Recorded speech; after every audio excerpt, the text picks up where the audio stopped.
यदा यदा हि धर्मस्य ग्लानिर्भवति भारतः अभ्युत्थानम् अधर्मस्य तदात्मानं सृजाम्यहम् परित्राणाय साधूनां विनाशाय च दुष्कृताम् धर्म संस्थापनार्थाय संभवामि युगे युगे। जय श्री राधे कृष्णा। मित्रों, अकेला प्राणी मोटिवेशनल चैनल में आपका स्वागत है। साथियों, आज के वीडियो में हम जानेंगे कि अच्छे लोगों की मृत्यु जल्दी क्यों हो जाती है। इंसान के जन्म से पहले ही कौन सी 5 चीजें पहले से ही विधाता हमारे भाग्य में लिख देते हैं, जिसे फिर कोई भी मिटा नहीं सकता, स्वयं विधाता भी नहीं। साथियों, प्राचीन काल में मनुष्य अपना पूरा जीवन जीते थे, अर्थात पहले के लोग 100 वर्ष या फिर उससे भी अधिक जीवन जीते थे। किंतु आज के जमाने में मनुष्य की औसत आयु 50 से 60 वर्ष ही होती है। सामान्यतः देखा जाता है कि जो लोग अच्छे होते हैं उनकी मृत्यु जल्दी ही हो जाती है। यहाँ अच्छे लोगों से तात्पर्य है जो धर्म और कर्म में विश्वास रखते हैं। अक्सर आप लोगों ने सुना होगा कि अच्छे लोगों को भगवान जल्दी अपने पास बुला लेते हैं, किंतु क्या आप जानते हैं कि आखिर इसका कारण क्या है? आखिर ऐसा होता क्यों है? क्यों अच्छे लोग बुरे एवं दुष्ट लोगों की तुलना में जल्दी ही मृत्यु को प्राप्त हो जाते हैं? श्री कृष्ण से इस बात को जानने के लिए वीडियो को अंत तक पूरा देखें, तभी आप यह बात पूरी समझ पाएंगे। इसलिए अगले 20 से 25 मिनट तक आपको मेरे एक एक शब्द को ध्यान से सुनना व समझना पड़ेगा। मित्रों, अगर आप श्री कृष्ण के अनमोल विचारों को सुनना और समझना चाहते हो तो वीडियो को बिना स्किप किए अंत तक पूरा देखें, क्योंकि इस वीडियो में आपको वह ज्ञान मिलेगा जो आपको कहीं और नहीं मिला होगा। तो चलिए बिना समय बर्बाद करते हुए बढ़ते हैं इतिहास के सबसे बड़े ज्ञान के खजाने की ओर और गीता के ज्ञान की गंगा में डुबकी लगाते हैं। साथियों, चलिए इस बात को अच्छे से समझने का प्रयास करते हैं। कई ग्रंथों में इस विषय के बारे में वर्णन मिलता है। उन्हीं ग्रंथों के माध्यम से हम आपको बताते हैं कि अच्छे लोग क्यों जल्दी मृत्यु को प्राप्त हो जाते हैं। श्रीमद् भागवत गीता में भगवान श्री कृष्ण कहते हैं कि जिसका जन्म हुआ है उसकी मृत्यु निश्चित है। जो जन्म लेता है वह एक दिन अवश्य ही मरता है। यही मानव जीवन का कटु सत्य है।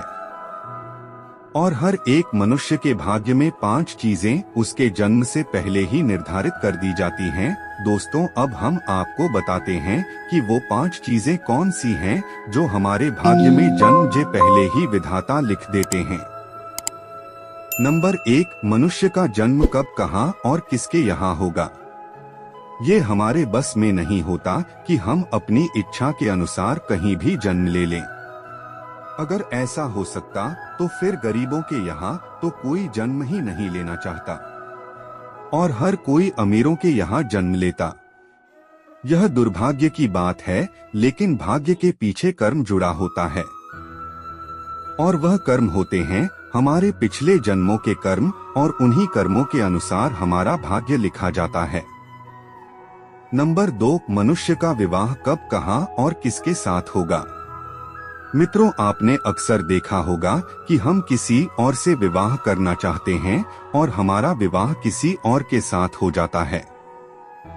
यह सब विधि का विधान ही तो है। नंबर 3, मनुष्य अमीर होगा या गरीब। यह बात भी मनुष्य के भाग्य में पहले से ही लिख दी जाती है। मेहनत तो हर कोई करता है और हर कोई धनवान भी बनना चाहता है, लेकिन सफलता हर किसी को नहीं मिलती है। किसी को जल्द ही सफलता मिल जाती है, किसी को देर से सफलता मिलती है। कोई जल्द ही धनवान बन जाता है और कोई मेहनत करके भी उतना ही धन कमा पाता है जितने में उसका गुजर बसर हो सके। किसी को अचानक धन की प्राप्ति हो जाती है और किसी को उनके पूर्वजों की बनाई हुई संपत्ति विरासत में ही मिल जाती है। नंबर 4, मनुष्य कितना बुद्धिमान, कितना विद्वान और कितना ज्ञानी होगा।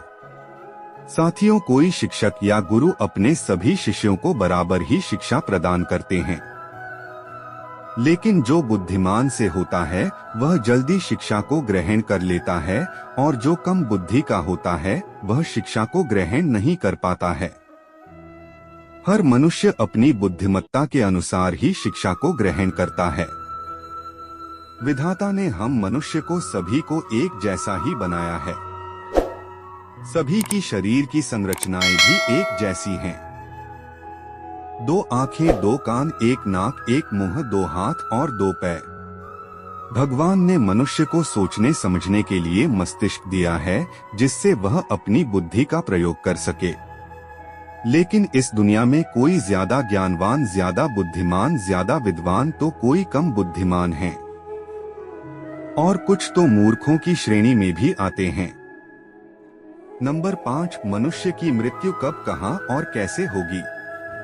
मित्रों, हमारे जन्म लेने से पहले ही विधाता ये निर्धारित कर देते हैं कि हम इस नश्वर संसार में कितना जीवन जिएंगे। हमारी मृत्यु कब, कहां और कैसे होगी ये पहले से निश्चित होता है। मित्रों, ये 5 चीजें हमारे जन्म लेने से पहले ही विधाता निर्धारित कर देते हैं, जो अटल है, जिसे फिर कोई भी नहीं बदल सकता। मित्रों, भाग्य बनता है कर्म करने से, इसलिए श्री कृष्ण ने गीता में कर्म को प्रधान बताया है। पिछले जन्मों के कर्मों के अनुसार ही हमारा भाग्य बनता है। कर्म और भाग्य को कुछ इस तरह से समझते हैं। जब एक परीक्षार्थी परीक्षा देता है, वह जो भी लिखता है, जो प्रश्नों का उत्तर होता है वही लिखता है, और उसी अनुसार शिक्षक उसे अंक प्रदान करते हैं।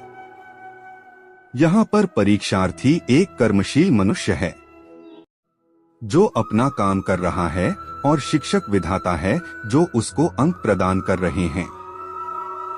अर्थात उसके कर्म के अनुसार ही उसके भाग्य को लिख रहे हैं। साथियों, मैं आशा करता हूँ कि इस उदाहरण से आपको कर्म और भाग्य के बारे में समझ आ गया होगा। कर्म से भाग्य की उत्पत्ति होती है। अनेक ग्रंथों और पुराणों में वर्णन मिलता है कि पिछले जन्म में किए गए कर्मों के अनुसार ही हमें इस जन्म में उन कर्मों का फल मिलता है। कुछ कर्मों का फल इसी जन्म में मिल जाया कर। जिस तरह कोई पात्र छोटा हो और उसमें भरी जाने वाली वस्तु ज्यादा हो, तो उस वस्तु को दूसरे बड़े पात्र में ही भरा जाता है। ठीक उसी प्रकार अगर मनुष्य की आयु कम हो और उसके पाप और पुण्य ज्यादा हो, तो मनुष्य के पाप और पुण्य को अगले जन्म में विधाता उसे प्रदान करते हैं। मित्रों, मनुष्य सिर्फ कर्म करने के लिए स्वतंत्र हैं, लेकिन मनुष्य के कर्मों का फल विधाता स्वयं ही देते हैं। मनुष्य कर्म के फल के लिए स्वतंत्र नहीं है। आपके अच्छे कर्म अच्छे भाग्य को बनाते हैं, अर्थात अच्छे कर्म अच्छे भाग्य का निर्माण करते हैं। इसलिए मनुष्य को सदैव अच्छे कर्म ही करने चाहिए, जिससे मनुष्य का भाग्य भी अच्छा लिखा जा सके। उसके जीवन में सुख ही सुख हो, खुशियां ही खुशियां और प्रसन्नता ही प्रसन्नता हो। और अगर आप बुरा कर्म करेंगे तो उस बुरे कर्म से आपका अच्छा भाग्य नहीं बल्कि दुर्भाग्य ही लिखा जाएगा, और दुर्भाग्यशाली मनुष्य का जीवन नरक के समान ही होता है। वह कभी भी सुखी नहीं रहता, कभी भी खुश नहीं रहता, वह अनेक कष्ट और पीड़ा को भोगता रहता है, क्योंकि उसके कर्म अच्छे नहीं थे। कहा भी जाता है कि जैसा बोओगे वैसा ही काटोगे। बोए बीज बबूल के तो आम कहाँ से लाएं। अर्थात कांटेदार पौधे को लगाने से जब वह बड़ा होगा वह कांटेदार वृक्ष बनकर छाव तो देगा, थोड़ा बहुत सुख तो देगा, लेकिन अत्यंत पीड़ादायक चुभने वाला कांटा भी देगा। ठीक इसी तरह बुरा कर्म थोड़े समय के लिए सुख तो जरूर देता है, लेकिन उस बुरे फल का प्रतिफल बाद में मिलता है और मनुष्य के नाश का कारण बनता है। वह कांटे की तरह चुभता है और अनेक पीड़ा देता रहता है। मित्रों, शायद आपने वो कहावत सुनी होगी कि जितनी चाबी भरी राम ने उतना चले खिलौना, अर्थात भगवान ने जिसको जितनी सांसें दिन हैं वह उतने दिन ही जीता है, जो जितने दिनों के लिए इस मृत्यु लोक में आया है। वह इससे संसार में उतने दिनों तक ही जीवित रहता है। मित्रों, किस बात का घमंड करना, किस बात का अहंकार करना। रुपया, पैसा, धन संपत्ति आज है तो कल नहीं भी हो सकती है। राजा से रंक बनने में देर नहीं लगती। ईश्वर की मर्जी के बिना एक पत्ता भी नहीं हिलता। इसलिए इस बात का ध्यान रहे कि मनुष्य कब इस दुनिया को छोड़कर चला जाए, कोई भरोसा नहीं है। इसलिए जब तक मनुष्य संसार में रहे, भगवान की भक्ति करता रहे। अच्छे कर्म, परोपकार, दान, पुण्य, दया की भावना सदैव बनी रहे, जिससे मनुष्य के आने वाले जन्म सुधर सकें। मित्रों, अब हम ये जानने का प्रयास करते हैं कि अच्छे लोगों की मृत्यु जल्दी क्यों हो जाती है। भगवान अच्छे व्यक्ति को किसी न किसी उद्देश्य से ही इस पृथ्वी लोक में भेजते हैं, और जब उसका उद्देश्य पूरा हो जाता है तो भगवान उस व्यक्ति को फिर अपने पास बुला लेते हैं, क्योंकि वह व्यक्ति भगवान के हृदय में रहता है, अर्थात भगवान के अत्यंत ही निकट होता है। हम यह भी कह सकते हैं कि वह व्यक्ति भगवान को बहुत ही प्रिय होता है। भगवान यह नहीं चाहते कि उनका प्रिय मनुष्य इस माया लोक में रहकर मोह माया में फंसकर पाप कर्म कर बैठे, जिससे उसे अपने पाप कर्मों की सजा भुगतनी पड़े। अगर किसी पिता की संतान अच्छी हो तो अपनी संतान के प्रति पिता का प्रेम बढ़ जाता है। कहने का तात्पर्य यह है कि अच्छे लोगों की मृत्यु उनके अच्छे कर्मों पर ही निर्भर करती है। दोस्तों, आपने ऐसा देखा या सुना भी होगा कि कोई मनुष्य सही सलामत होता है और अगले ही पल उसकी मृत्यु हो जाती है। ना तो वह बीमार होता है और ना ही उसको कोई तकलीफ होती है। वह अपना जीवन सुखपूर्वक व्यतीत कर रहा होता है, लेकिन अचानक ही उसकी मृत्यु हो जाती है।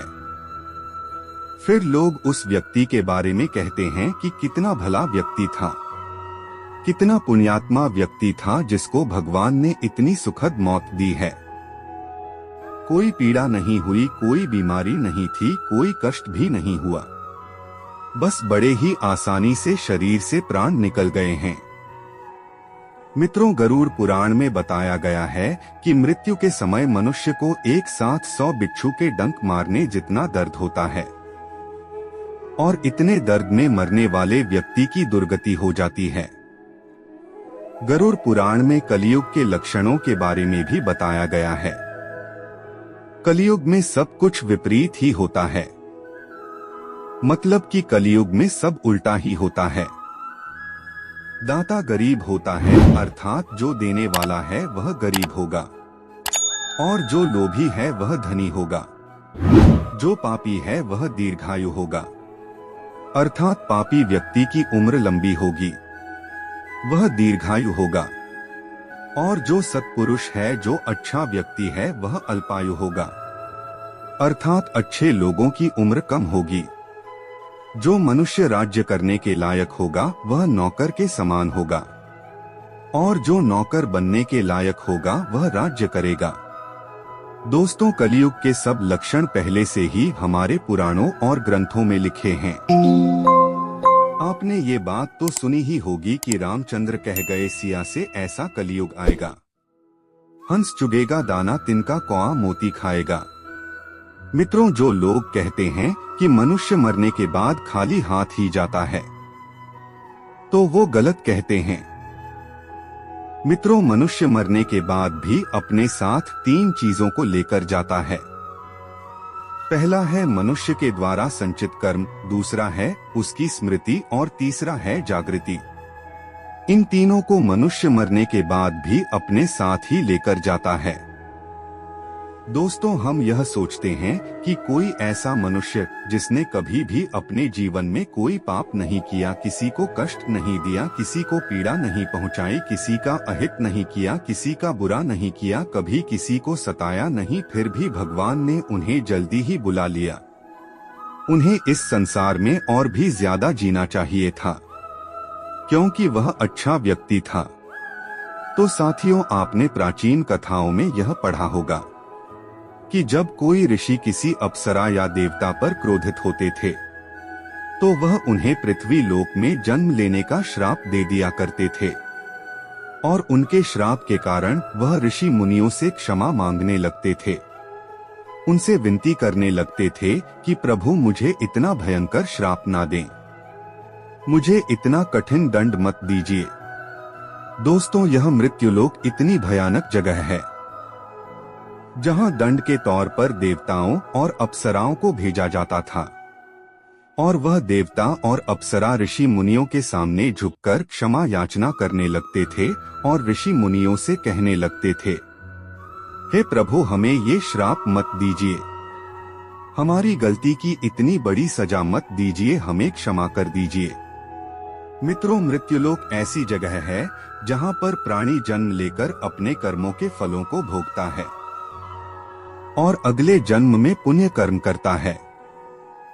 दोस्तों, सभी प्राणियों में मनुष्य के शरीर को ही सबसे श्रेष्ठ माना गया है, क्योंकि मनुष्य के शरीर को मोक्ष का द्वार कहा गया है। पूरी सृष्टि में एक मनुष्य का शरीर ऐसा है जिसके द्वारा मोक्ष को प्राप्त किया जा सकता है। और दोस्तों, मोक्ष प्राप्त होगा कैसे? तो मित्रों, मोक्ष प्राप्त होगा परमपिता परमात्मा श्री हरि विष्णु की भक्ति करके, उनका नाम लेकर भजन करके। वह बड़े ही दयालु हैं, वह बड़े ही कृपालु हैं। जो उनकी शरण में चला जाता है वह जीवन मृत्यु के चक्र से मुक्त हो जाता है और मनुष्य को इस पृथ्वी पर पुनः जन्म नहीं लेना पड़ता एवं पुनः मृत्यु को प्राप्त नहीं होना पड़ता। इसलिए अगर मनुष्य को मोक्ष प्राप्त करना है तो भगवान की भक्ति करके, पुण्य परोपकार दया दान करके मोक्ष को प्राप्त किया जा सकता है। अर्थात पुण्य परोपकार दया दान यह सब करते हुए भगवान की भक्ति करके मनुष्य मोक्ष को प्राप्त कर सकता है। मित्रों, पृथ्वी लोक कर्मभूमि है, प्राणी के कर्मों के अनुसार ही उसे आगे की यात्रा करनी होती है। दोस्तों, जब हम जन्म लेकर आते हैं तो हमें मृत्यु लोक की मोह माया घेर लेती है और हमें मृत्युलोक बहुत अच्छा लगने लगता है। हमें इस मृत्युलोक से एवं मृत्युलोक में रहने वाले लोगों से बहुत लगाव हो जाता है। जब हमारा कोई अपना हमें छोड़कर इस दुनिया से चला जाता है तब हमें बहुत ही दुख होता है। गरुड़ पुराण में लिखा है कि जिसकी मृत्यु हो जाती है उसकी आत्मा शरीर को छोड़कर यमदूतों के साथ यमलोक पहुंचती है और जो पुण्यात्मा होते हैं उन्हें लेने के लिए देवदूत आते हैं। लेकिन अगर कोई पापी मनुष्य है जिसने पृथ्वी लोक में बहुत ही पाप किए हैं और अपने पाप कर्मों के द्वारा उसने अन्य लोगों को भी बहुत सताया है, तो अगले जन्म में उसे बहुत ज्यादा उम्र दे दी जाती है ताकि वह अपने पाप कर्म के फलों को बहुत ज्यादा समय तक भोग सके।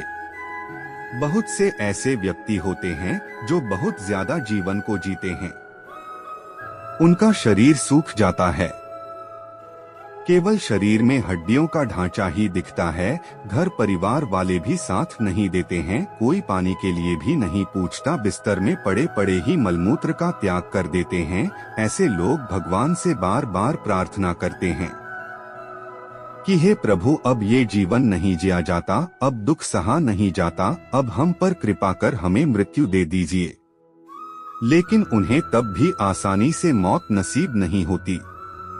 लेकिन जो पुण्यात्मा होते हैं उन्हें कम उम्र दी जाती है ताकि मृत्यु लोक में जब तक रहें सुख से रहें और भगवान की भक्ति करते रहें और अपने पुण्य कर्मों को करते रहें और अपने उद्देश्य को पूरा करके वह पुनः भगवान को प्राप्त हो जाए और पाप कर्म न कर पाएं ताकि उनको उन पाप कर्मों का फल भोगना पड़े। और हम यही सोचते रहते हैं कि भगवान अच्छे लोगों को इतनी जल्दी क्यों अपने पास बुला लेते हैं और बुरे व्यक्ति को भगवान कम उम्र क्यों नहीं देते। लेकिन साथियों, भगवान की व्यवस्था उत्तम एवं सही है, क्योंकि मनुष्य का इस पृथ्वी लोक में ज्यादा जीवन जीना अर्थात जीवन व्यतीत करना या उसका परम लक्ष्य नहीं है। मनुष्य का अंतिम लक्ष्य तो है मोक्ष प्राप्त करना। इसलिए आप सदैव पुण्य कर्म करें, परोपकार करें, दया दान पुण्य करें और भगवान की भक्ति करते हुए वह मोक्ष को प्राप्त करें। मित्रों, हमें हर बार मनुष्य का जन्म इसीलिए मिलता है ताकि हम अपनी चेतना को जागृत कर सकें, हम अपने आप को पहचान सकें कि हम कौन हैं, हमारा लक्ष्य क्या है, हम इस संसार में क्यों आए हैं। किंतु मनुष्य मोह माया के चक्कर में फंसकर लाखों करोड़ों वर्ष 84 लाख योनियों के चक्कर में पड़ा रहता है और अनेक कष्टों को, दुखों को, पीड़ाओं को भोगते हुए भटकता रहता है।